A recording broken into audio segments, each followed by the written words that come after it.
All right, ladies and gents, we have Denise, also known as 13. Here comes the sun. I always thought it was 13 comes the sun, but I've learned today it's here. Right. Well, thank you for doing the interview with me, Denise.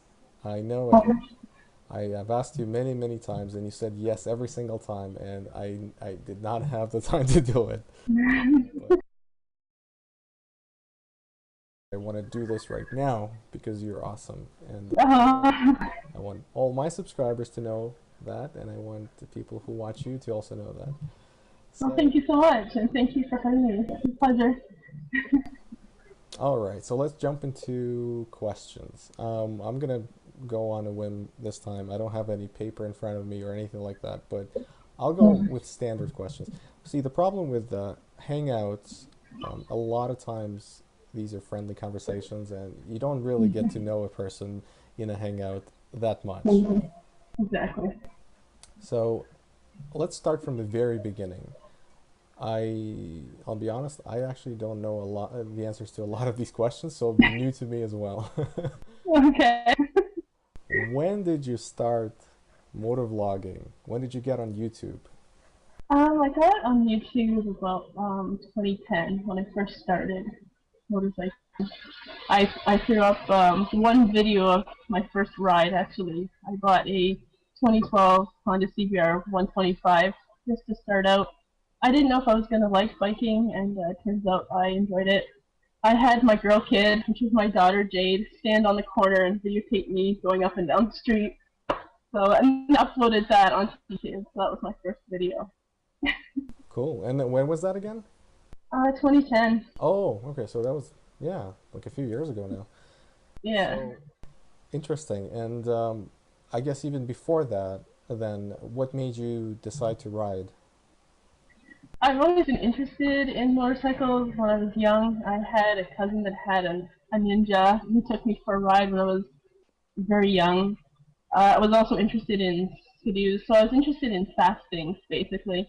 And just a lot of my friends were motorcycle riders, and that's how I got into it. So Cool. And what was your first bike? my first bike was the it was a 2010 Honda CBR 125. Oh, 125. That's right. We had the same first bike actually, you and I. Yeah, yeah. Was yours red? Mhm. It was white and black. Oh, okay. Mine was red and black. Yeah, no, I rode that like crazy. I think I put like 5,000 kilometers on in less than 3 months. Like I was just crazy, and I was doing things that it was not meant to do. It was a good little bike. I don't know. I got it on a highway. Did uh, you ever get it on a highway? I got on the highway, yeah, and that was like kind of freaky. I was like red lined all the way. I was like, oh my god, I think I can, I think I can. Come on. I got it to 110. It was the max it would go, and it was up down Yeah. the hill too. Oh yeah, going downhill is awesome, especially with a good wind. Exactly. Yeah. Yeah. And I looked in your garage, and I think that few videos back you did, and I saw two Yeah. bikes. So you have a 600 F4i, if I'm not Yeah. mistaken, and you have a Yeah. 250. I do. I actually also owned a 250, the Black Ninja 250 I sold recently.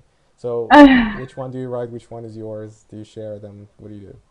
Oh, they're both mine. Actually, the 2012 250, I actually won at a Rock the Red thing. It was a Honda. It was a Honda thing that we did one summer, and I filled out a ballot, and obviously it was a grand prize. They called my name, and I was totally freaking out. It was the first thing I've ever won in my life, and it was a brand new motorcycle. It's like everyone's dream. Before I started riding, I was wondering who the heck is gonna give me some cash so I can get on any bike. It's like it doesn't matter which one it is, just to, get me riding, get me started. Yeah. But yeah, Amazing. that was definitely cool because I already had my 600, so and then just to add to that was like pretty cool. Like, Yeah, yeah, it's awesome. yeah. And I've heard you wanted to sell that right now, or you're thinking about it? Yeah, no, you know what? I think I'm gonna keep it because it was the first thing I've ever won, so I kind of have that emotional attachment to it, and I think I'll keep it. So. And it's pretty cheap to run. I mean, to fill the bike and insurance, it's dirt cheap, so it's not a Absolutely. problem. your channel name, I guess. How did you come up with that, or did someone help you out? No, I came up with that. 13. Well, I was born January 13th, so I thought, why not? 13 is a good number. So we started with that. And Here Comes the Sun. Well, basically, it is a Beatles song. It was one of my favorite Beatles songs, and I figure when the sun's out, you're riding. It's happiness. So that's how I came up with that. Brands Hangouts, I've noticed like you're probably one of the few regulars who's always there. Why should people join or watch them or not watch them? That kind of Oh, stuff. definitely. Yeah, no, I love the Hangouts because it's just a way to connect when we live so far away from these people. I've made so many friendships over this YouTube thing, which is incredible. That's one of the reasons why I do it. I think the connections I've made.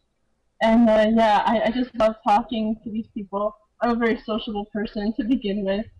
Um, yeah, just sharing with them and all their experiences, and even the after parties are fun too. And you can get really personal with these people. But yeah, I think hangouts are important. You can get together and talk motorcycles, and even not just about motorcycles, anything. I just wish I lived closer to these people. Like I can just imagine them in person. That they're just so easygoing and down to earth, and I like that. So you've been obviously riding your 600, Mhm. and you've been riding your 250. But Right. what is your dream bike at the moment? Do you have one?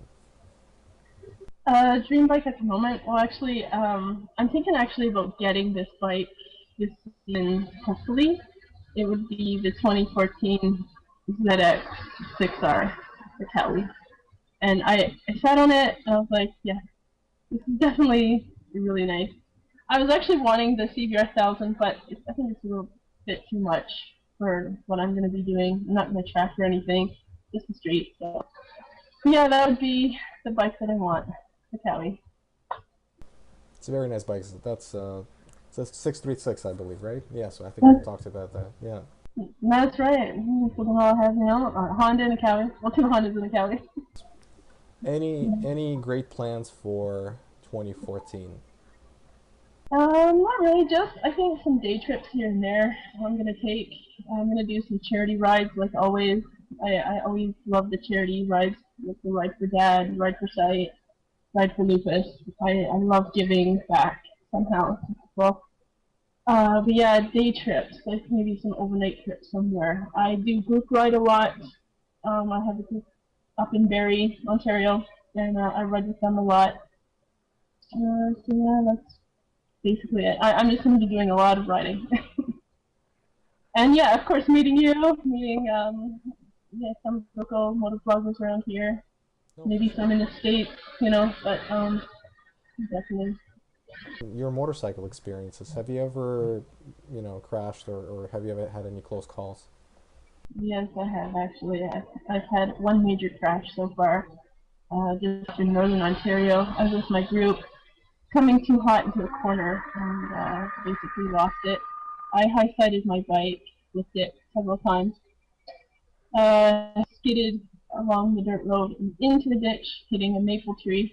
I know, insert the jokes now. Canadian maple tree, right? Yeah, I smacked it pretty hard with my shoulder, broke my collarbone, had bruises all over my body, and yeah, so that was definitely a wake-up call. I gained a whole new respect for my machine. So, but yeah, it was my fault. Speed was a factor, and live and learn kind of deal. I had another accident too. I was at a stop light and somebody backed into me. They were patient. They didn't want to wait for the red light. They backed into me, but it just basically tipped my bike and cracked the front fender. It was really no big deal. I've had a few close calls with some cagers, mainly people on cell phones not paying attention, coming into my blocking position or trying to share the same lane as me.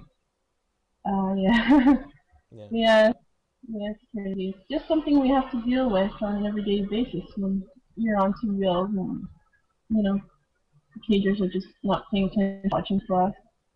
It was kind of funny because after that happened, I still had my 250, So 5 weeks after my crash, I was back on my bike riding around, even with a broken collarbone. I thought I got to get back into this. So yeah, 5 weeks into it, I was riding. So we've talked about motorcycles. Let's talk about YouTube and what YouTube sort of does for you.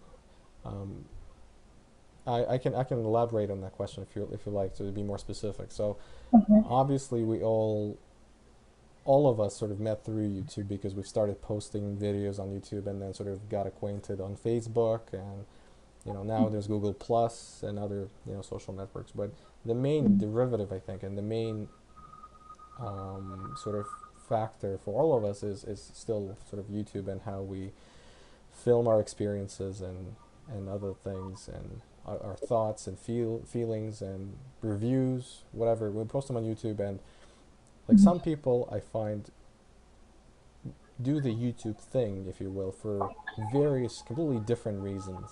And I'm Right. wondering, what is your reason for that, for YouTube? Well, my reason, I guess, to start out with was to pretty much document my writing, just to see how it all went. You know what I mean? Like, just document everything, being with my group and just different writing experiences, different places that I've been. And then all of a sudden, it just kind of one thing led to another where I just started meeting people. And then it just kind of changed from that to um, like friendships being made, connections. So I guess it's basically a little bit of both, documenting and connections being made through YouTube. Hmm. Yeah, That's that's what it means to me. Like I do not monetize my channel. I'm not in it for money or anything. None of that whatsoever. It's just my personal, just for enjoyment. I love film editing as well. Um, I love it. Like especially when I do my music videos. I don't watch a lot of TV. I have TVs, but I don't watch TV. I watch YouTube. Or when in the summer when I'm not writing, I'll film edit. That's what I do in my spare time. I love doing that. that's actually a very good reason for anyone to get into YouTube. And I bet a lot of people don't necessarily do it for the right reasons, and they give up very quickly. All right, Denise, thanks a lot for joining me. And you guys watching, I think what you should do, you should go to Denise's channel, 13 Here Comes the Sun. Click that subscribe button if you haven't done so already. And if you don't mind, subscribe to me as well. Why not? Why the heck not, right? Yeah, do it. All right, Yeah. see ya. Thanks a lot. Okay, later. You're awesome, Possum.